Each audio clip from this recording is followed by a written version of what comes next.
హరి ఓం. ఎని గుణములు కర్ణేంద్రియంబులు శోక దేహతాపంబల్ల తీరిపోవు.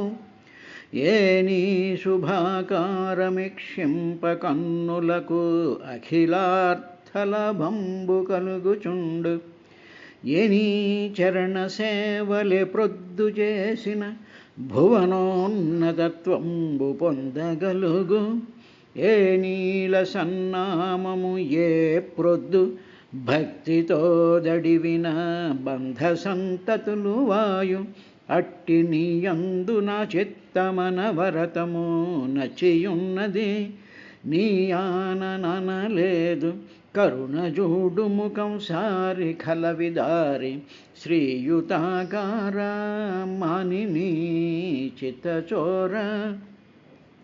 ధన్యున్ లోకమనోభిరాము కుల విద్యారూప తరుణ్య సౌజన్య శ్రీ బలదానక శౌర్య కరుణా సంశోభితున్ నిన్ను ఏ కన్యలు కొరరు. కొరదేమును రమాకాంతాల నామంబు రాజన్యానేకపసింహ నా వలననే జన్మించనే మోహముల్. శ్రీయుతమూర్తి ఓ పురుష సింహము పాలి సొమ్ము గోమాయువు కోరు చందమున మత్తుడు చైద్యుడు. నీ పదాంబుజ ఝయిని అయిన నన్ను వడిదాగొని పోవుచునున్నవాడు ఆధమాధముండెరుగడు అద్భుతమైన భవత్ ప్రతాపముల్.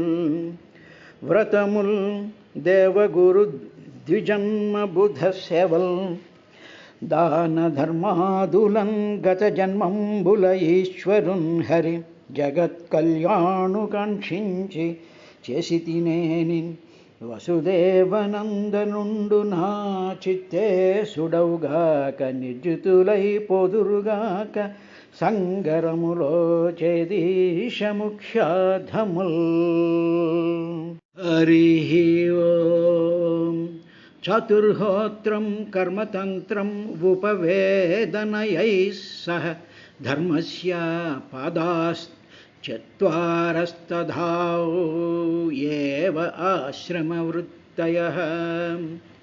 విదురౌవాచ స వై విశ్వ సృజామీశో వేదాదీన్ ముఖతో సృజత్.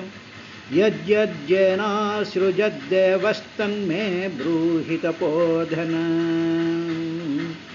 మైత్రేయ ఉవాచ ఋగ్యజः సామ అథర్వాక్షాన్ వేదాన్ పూర్వాదిభిర్ముఖైః శస్త్రమిజ్యాం స్తుతిస్తోమం ప్రాయశ్చిత్తం యథాత్మక్రమాత్.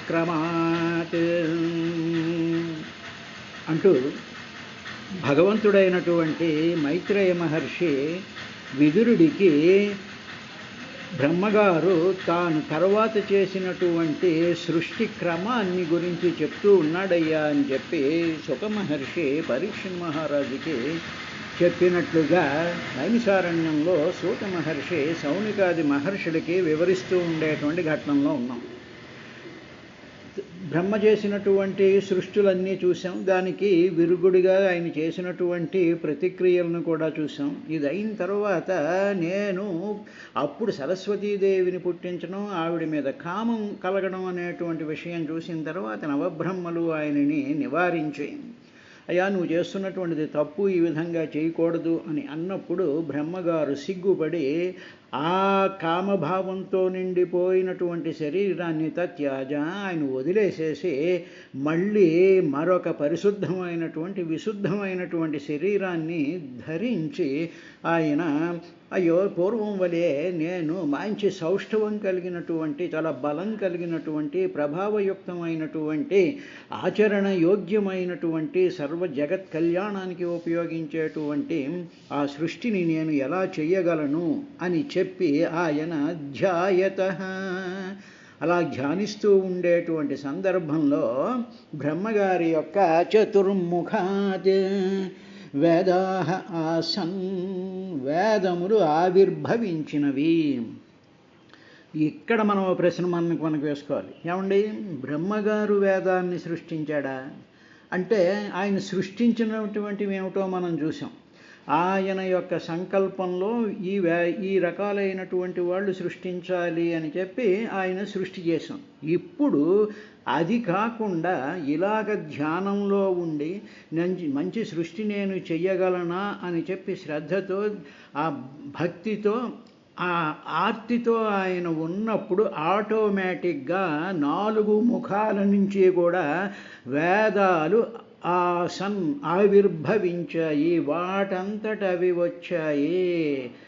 There is no personal involvement of Brahma. ఇది గమనించాలి.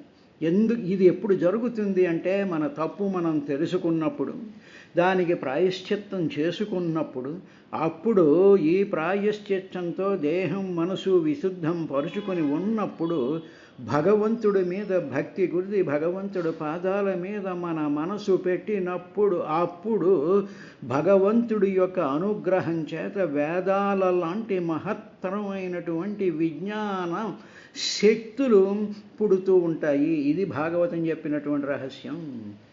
He's involvement is nil there. అందువల్ల వేదాహ ఆసన్ ఆవిర్భవించినవి. అంతేగాని ఈయన సృష్టించాడు అసృజ్యత ససృజ అని అనలేదు. ఇది అయిన తర్వాత అప్పుడు ఆయన సృష్టించినటువంటివి అంటే అప్పుడు ఏమిటేమిటి ఆయన శరీరంలో నుంచి ఇవన్నీ వచ్చాయంటే ఎప్పుడైతే ఆ వేదాలు ఆవిర్భవించాయో వేదాలకి సంబంధించినటువంటి పారాఫెర్నీలియా అంతా వచ్చింది.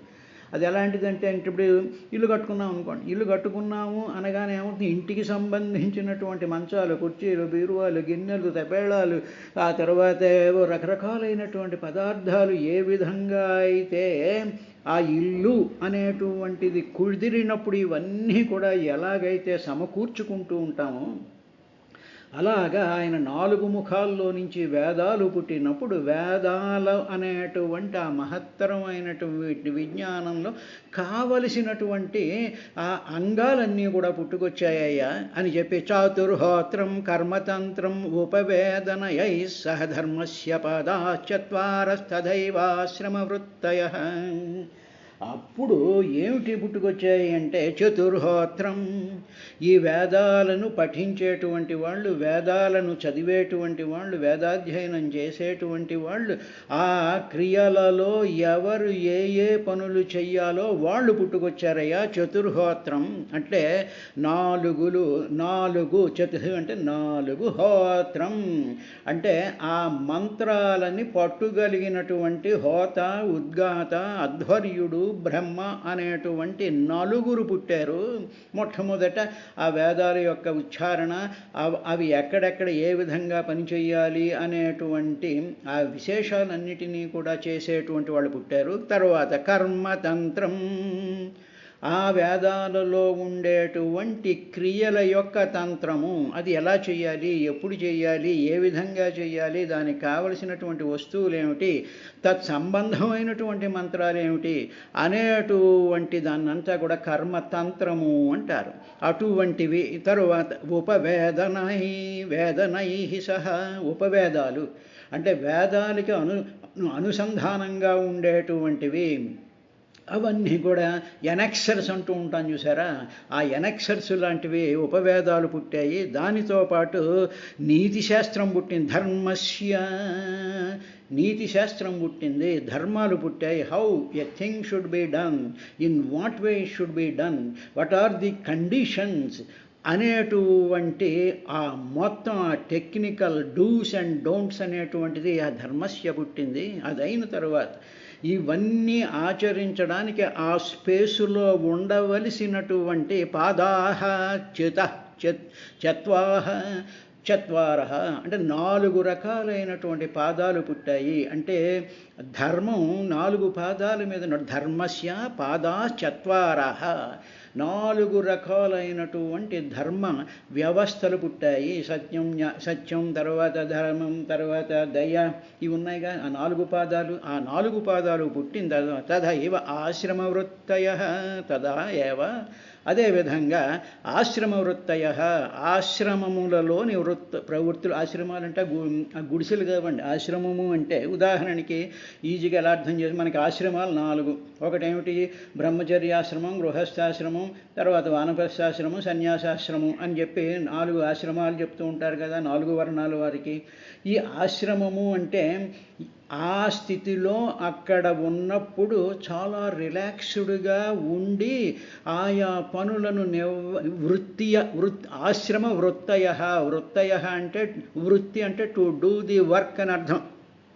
బ్రహ్మచర్యాశ్రమం అన్నాం. బ్రహ్మచర్యాశ్రమం ఎప్పటి నుంచి ఉంటుందండి? కౌమార దశ నుంచి వివాహం అయ్యేంత వరకు ఉండేటువంటి ఆ ఏజ్లో వాళ్ళు ఎలా ఉండాలి అనేటువంటి ఆ ఏజ్కి తగ్గట్టు ఆ బిహేవియర్ ప్యాటర్న్స్ని ఆశ్రమ ధర్మము అంటారు.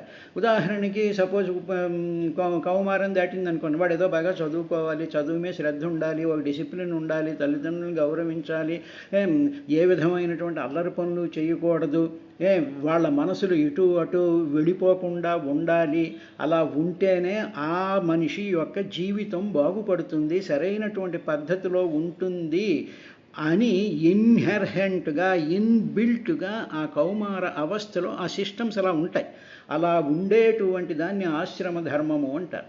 అది అయిన తర్వాత గృహస్థాశ్రమ ధర్మంలో ఉన్నప్పుడు భార్య పిల్లలు పోషణ చేయడం, అతిథుల్ని పోషించడం, ఉండడం, సామాజికమైనటువంటి పనులు చేస్తూ ఉండడం అనేటువంటి ఉంటుంది. తర్వాత వానప్రస్థాశ్రమం దగ్గరకు వచ్చేటప్పటికి బాధ్యతలన్నీ అప్పగించి మనసు రిలాక్స్ పెట్టి భగవంతుడిని ధ్యానిస్తూ ఉండడం అనేటువంటిది వానప్రస్థాశ్రమము. ఆ తర్వాత సన్యాసాశ్రమము. కాబట్టి ఈ behaviour patterns of human beings are designed. వీటి యొక్క పద్ధతులన్నీ కూడా వేదాలలోనూ ఉపవేదాలలోనూ కూడా ఉన్నాయ్యా. అంటే ఏమిటన్నమాట, there has been a setup, there has been a process that is inbuilt in the human or జీవుల యొక్క సిస్టమ్స్లో అవన్నీ కూడా ఇన్బిల్ట్ అయి ఉన్నాయి by their biological systems. Inherent biological properties వల్ల ఈ ఆశ్రమ ధర్మాలు వచ్చాయి, కానీ అదేదో ఎవడో ఇంపోజ్ చేసినటువంటిది కాదు. కాబట్టి ఆ ఆశ్రమ వృత్తయ. అదైన తర్వాత విదురుడు ఆయన ఒక ప్రశ్న వేశాడు.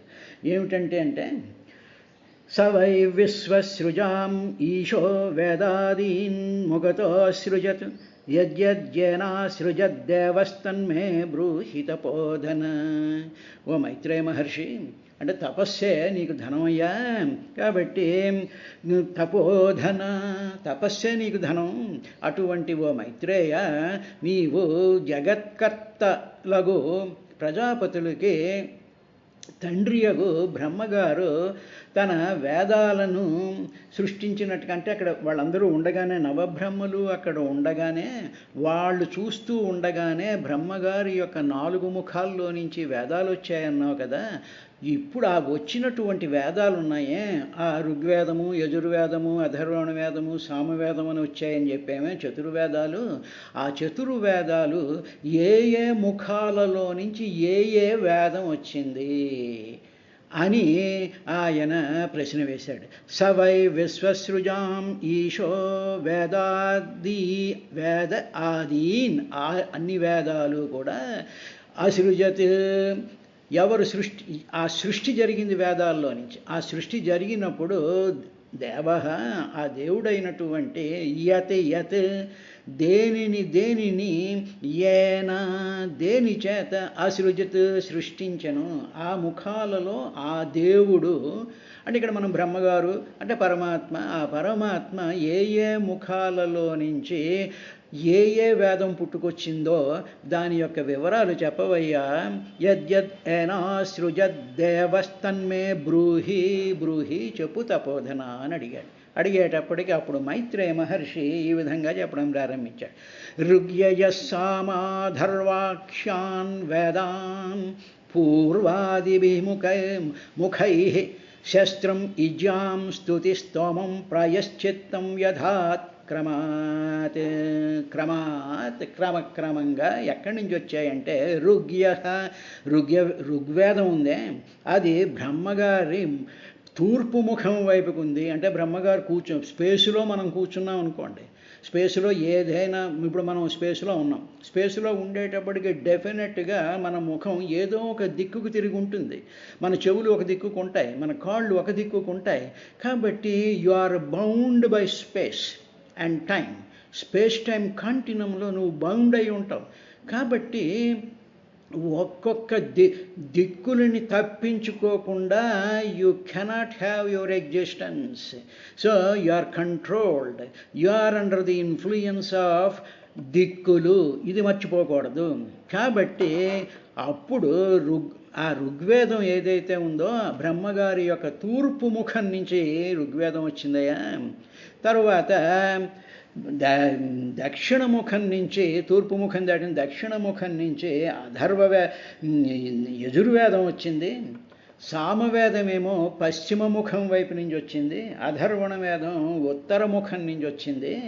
కాబట్టి ఈ విధంగా ఈ 4 వేదాలు కూడా ఆ విధంగా వచ్చాయి. వీటితో పాటు శస్త్రం అంటే మామూలుగా అస్త్రం, శస్త్రం అంటే ఆయుధం అని కాదండి. ఇక్కడ శస్త్రం అంటే ఏమిటంటే ఈ ఋగ్వేదాన్ని పఠించేటువంటి ఆ ఋత్విక్కులని హోతలు అంటారు. అంటే ఏమిటనమాట, ఒక యజ్ఞం చేస్తున్నాం అనుకోండి, నాలుగు మూలలు కూర్చుంటారుగా, 4 పక్కల కూర్చుంటారుగా, అందులో ఋగ్వేదం చదివేటువంటి ఆ ఋత్వికుణ్ణి హోత అంటారు. ఆ హోత ఋగ్వేదంలో ఉండేటువంటి దేవతాస్థుతులను పఠిస్తాడు. అంటే ఏమిటి, ఋగ్వేదంలో ఏమిటుంటాయి, మనం ఏ దేవతనైతే ఆవాహన చేస్తున్నామో ఆ దేవతను స్తుతించేటువంటి ఆ స్థుతులు ఉన్నాయే, ఆ మంత్రాలు ఉన్నాయే, ఆ మంత్రాలని శస్త్రములు అంటారు. కాబట్టి అది శస్త్రము. తర్వాత ఈజ్య అంటే అథర్వవేదంలో అథర్వణ వేదాన్ని పఠించేటువంటి వాడిని అధ్వర్యుడు అంటారు. ఆ అధ్వర్యుడు చేసేటువంటి ఆ స్థుతిని ఈజ్యలు అంటారు. శాస్త్రం ఈజ్యాం. తరువాత సోమవేదాన్ని పఠించేటువంటి ఆయనని ఉద్గాత అంటారు. గాత అంటే గానం చేయడం, పైకి గానం చేయడం అంటే ఏమిటనమాట, సామవేదం గానంతో ఉంటుంది. కాబట్టి సామవేదంలో ఉండేటువంటి దేవతలను స్తుతి చేసేటువంటి ఆ ఋత్వికునికి లేకపోతే ఆ బ్రాహ్మణునికి ఉద్గాత అని పేరు. అటువంటి ఉద్గాత చేసేటువంటి స్తుతిని ఇజ్యాం, స్తుతి సోమము అంటారు. అటువంటి ఆ మంత్రాన్ని ఆయన చదువుతాడు. ఈజ్య అంటే అధ్వర్యుడు అనేటువంటి అథర్వ వేదాన్ని పఠించేటువంటి ఆ ఋత్వికుడు చేసేటువంటి దాన్ని ఈజ్య అంటారు. అంటే ఇప్పుడు శాస్త్రము, ఈజ్య, స్తుతి, తర్వాత ప్రాయశ్చిత్తము అని చెప్పి 4 ఉంటాయి. ప్రాయశ్చిత్తాన్ని ఎవరు చేస్తూ ఉంటారంటే ఈ సామగానం చేసేటువంటి వాళ్ళే ఆ స్తుతి చేస్తూ దాంట్లోనే ప్రాయశ్చిత్తానికి చేసేటువంటి ఆ గానం చేసేటువంటి వాడు, అందులో ఏవైనా తప్పులు వచ్చినట్లయితే ఆ ప్రాయశ్చిత్తం చేసేటువంటి ఆ ఋత్వికుణ్ణి బ్రహ్మ అంటారు. అంటే 4 వేదాలని పఠించేటువంటి వాళ్ళకి ఒక్కొక్క వేదానికి ఒక్కొక్క ఋత్వికుడు పఠిస్తూ ఉంటాడు. వాళ్ళు చేసేటువంటి పనులు ఇవి. ఇది అయిన తర్వాత స్వామి ఇంతేనా, ఇంకే ఏవైనా బ్రహ్మగారి దాంట్లోంచి వచ్చాయంటే మైత్రేయుడు అన్నాడు, ఇంకా చాలా వచ్చాయ్యా. ఆయుర్వేదం, ధనుర్వేదం, గాంధర్వం వేదమాత్మనః, స్థాపత్యం తాసృజద్వేదం క్రమాత్ పూర్వాది అభిముఖైః. తరువాత ఓ విదురా, ఈ బ్రహ్మగారు తన తూర్పు ముఖం ఉందే, ఋగ్వేదం పుట్టినటువంటి తూర్పు ముఖం ఉందే, అందులో నుంచి ఆయుర్వేదం వచ్చింది. అందువల్ల ఆయుహు అంటే మనిషి యొక్క జీవన ప్రమాణాన్ని, ఆ జీవితం యొక్క ఆ కాల ప్రమాణాన్ని నిర్దేశించి దానిని సక్రమమైనటువంటి మార్గంలో పెట్టేటువంటి వైద్యశాస్త్రం ఉందే, ఆ వైద్యశాస్త్రం బ్రహ్మగారి యొక్క తూర్పు ముఖంలో నుంచి వచ్చిందయ్యా. తర్వాత దక్షిణముఖం నుండి, అంటే దక్షిణముఖంలో ఏదుంది? యజుర్వేదం ఉంది. కాబట్టి యజుర్వేదంలో ధనుర్వేదం పుట్టింది. అంటే యుద్ధ శాస్త్రానికి సంబంధించినటువంటి శాస్త్ర విద్యలన్నీ దాంట్లో నుంచి వచ్చాయి. తరువాత ఆయన యొక్క పశ్చిమ ముఖం ఉందే, అంటే సామగానం ఉందే, ఆ సామగానం అంటే సామ వేదంలో పుట్టినటువంటి గానంలో నుంచి గాంధర్వ వేదం పుట్టింది. గాంధర్వ వేదం అంటే సంగీత శాస్త్రం పుట్టింది. తరువాత ఉత్తర ముఖం ఉందే, అధర్వణ వేదం ఉంది. ఆ అధర్వణ వేదంలో నుంచి స్థాపత్య వేదం. స్థాపత్య అంటే స్థాపన చేసేటువంటి, అంటే ఏమిటన్నమాట? ఆరామాలు, గుళ్ళు, ఇళ్ళు, తర్వాత శాలలు, ఈ రకరకాలైనటువంటి మానవులు, తర్వాత దేవతలు, సకల దేవతలు కూడా వాళ్ళు ఉండడానికి ఏ విధమైనటువంటి గృహాలు ఉండాలో, ఏ విధమైనటువంటి ఆలయాలు ఉండాలో, అవి ఏ విధంగా ఉండాలో అనేటువంటి ఆ స్థాపత్య వేదం, దాన్నే శిల్పశాస్త్రం అంటారు. అవి కూడా ఆయన సృష్టించాడయ్యా అని చెప్పిన తరువాత, ఇంతేనా స్వామి, ఇంకా ఏమైనా ఉన్నాయా? ఇతిహాస పురాణాని పంచమం వేదమీశ్వర సర్వేభ్య ఏవ వక్త్రేభ్య ససృజే సర్వదర్శన. ఈశ్వర, ఆ ఈశ్వరుడు ఉన్నాడే పరమాత్మ, ఆ పరమాత్మ బ్రహ్మగారి యొక్క శరీరంలోకి ఆయన ప్రవేశించి ఆయన ముఖాలలో నుంచి వేదాలు, ఆ వేదాలని పఠించేటువంటి ఆ హోతలు, ఆ పొజిషన్స్ అన్నమాట, వాళ్ళు మారుతూ ఉంటారు. ఆ వేదం నేర్చుకున్నటువంటి వాళ్ళు మారుతూ ఉంటారు. కానీ ద ప్రాసెస్, ద సీట్ అన్నమాట. అంటే ఇప్పుడు ప్రెసిడెంట్ ఆఫ్ ఇండియా ఉన్నాడు, ప్రెసిడెంట్ ఆఫ్ ఇండియా అనేది ఒక సీట్, దాంట్లోకి మనుషులు మారుతూ ఉంటారు. అలాగా ఆ సీట్స్ని హోత, ఉద్గాత, అధ్వర్యుడు, బ్రహ్మ అంటారు. మనుషులు మారచ్చు, అవి చేయించేటువంటి ఋషులు కానీ ఆ పురోహితులు వాళ్ళు మారచ్చు. కానీ ఆ ప్లేసెస్ ఉన్నాయి, ఆ ప్లేసెస్ పేర్లు అవి హోత, ఉద్గాత, అధ్వర్యుడు, బ్రహ్మ. వీళ్ళు ఆయా వేదాన్ని వాళ్ళకి ప్రిస్క్రైబ్ ఆ స్థానంలో కూర్చున్నప్పుడు వాళ్ళు ఆయా వేద పాఠాలను వాళ్ళు చేస్తూ ఉంటారు. ఇవి అయిన తర్వాత ఇతిహాస పురాణాన్ని పంచమం వేదమీశ్వర. ఈశ్వరుడు అంటే సమస్తాన్ని కూడా నియంత్రించేటువంటి వాడు. సర్వదర్శన, అన్నిటినీ కూడా చూడగలిగినటువంటి వాడు, అంటే సర్వజ్ఞుడు అయినటువంటి ఆ బ్రహ్మగారు సర్వేభ్య, అన్ని వక్త్రేభ్య ఏవ, తన అన్ని ముఖాలలో నుంచి. ఈ ఋగ్వేదం అయితే ఏదో తూర్పు ముఖంలో నుంచి మాత్రమే వచ్చింది అంటాం. కానీ ఈ ఇతిహాసాలు కానీ పురాణాలు కానీ ఇవన్నీ కూడా అన్ని ముఖాలలో నుంచి కూడా వచ్చేటివి. వక్త్రేభ్య ఏవ సర్వేభ్య, అన్ని ముఖాలలో నుంచి కూడా. తూర్పు ముఖంలో నుంచే ఇది వచ్చిందని చెప్పడం కాదు, ఈ 4 ముఖాలలో నుంచి కూడా పురాణాలు అనేటువంటి పంచమం, 5వ వేదం అంటారు. అంటే ఈ పురాణాలు మొత్తం అన్నిటినీ, ఇతిహాసాలు అన్నిటినీ కూడా పంచమ వేదము అంటారు. మనం వింటూనే ఉంటాం కదా, భారతం పంచమ వేదం అంటారు. భారతం ఒకటే కాదు, ఇతిహాస పురాణాన్ని పంచమం వేదం. ఇతిహాసాలు, పురాణాలు, ఆ తర్వాత మిగతా నీతిశాస్త్ర సంబంధమైనటువంటి కథలు, ఇవన్నీ కూడా పంచమ వేదం అని చెప్పి వాటి యొక్క మొత్తం అన్ని ఎమాల్గమేట్ చేసినటువంటి దానంట. సర్వేభ్య ఏవ వక్త్రేభ్య ససృజే సర్వదర్శన. సర్వదర్శుడైనటువంటి వాడు ఆ పరమాత్మ యొక్క ఆవేశం వల్ల తానే సర్వజ్ఞుడైపోయి సర్వనియామకుడైనటువంటి వాడిలో నుంచి, అన్ని ముఖాల్లో నుంచి కూడా ఇతిహాస పురాణాలు వచ్చాయ్యా అని చెప్పిన తరువాత ఇక ఇంకా ఏమొచ్చాయి అనేటువంటి విషయాన్ని చెప్తూ, షోడశుద్ధౌ పూర్వవక్త్రాత్ పురుషగ్నిశ్చుతావధ ఆప్తోర్యామాతిరాత్రౌత వాజపేయం సగోసవం. బ్రహ్మగారి తూర్పు ముఖం నుండి షోడశి, తర్వాత ఉగ్ధము అనేటువంటి యాగాలు వచ్చాయి. ఇవి యాగాలు పేర్లు అన్నమాట. షోడశి, ఉగ్ధము. దక్షిణముఖం నుండి